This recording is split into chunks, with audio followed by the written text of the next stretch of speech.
என்ன டார்ச்சர் பண்ணுற ஒரே கொடுமைக்காரனா அது இவன் தான். இவன் மட்டும்தான். வேறு யாருங்க பாருங்களேன், ஒரு படுக்கிறதுக்கு கூட 10 சுற்று சுற்றுவான். சுற்றிட்டு அதுக்கப்புறம் தான் படுப்பான் இந்த பைத்தியக்காரன். இவனை வச்சுட்டு நான் படுற பாடு எனக்கு தாங்க தெரியும்.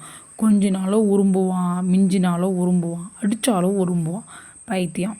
கொஞ்சம் ஆசைக்கு போய் கிட்டக்க போய் மூக்க வச்சு செஞ்சால் உருன்னு உரும்புறான் பாருங்களேன். இவனெல்லாம் தூக்கி போட்டு மிதிக்கலாம். இவனை நான் டார்ச்சர் பண்ணுறதில்ல, அவன் தான் என்ன டார்ச்சர் பண்ணுறான். அந்த அளவுக்கு ஒரு மோசமான பைத்தியம். பேசிகிட்டே இருக்கும்போது திடீர்னு ஆளை காணுன்னு பார்த்தா மேலே ஏறி எந்த பொசிஷனில் உட்காந்து சோறு திங்கிறான்னு பாருங்களேன். ஆல்ரெடி பாதி தட்டை முக்கால்வாசி தட்டை க்ளீன் பண்ணிட்டான். சரி வீடு கூட்டணும்னு சொல்லிட்டு தட்டை தூக்கி மேலே வச்சுருந்தா சாரு கட்டில் மேலே ஏறி அது ஒரு பெரிய மரப்பலகை அதில் காலை வச்சு திங்கிறாரு. பார்த்துக்கோங்க, இதுக்கு இருக்க குசும்பு தன்னை இருக்குது. சரியான வாள் பபு பபு பபுன்னு திங்குது. இதை வச்சுட்டு என்ன தான் பண்ணுறதோ கஷ்டம்ப்பா.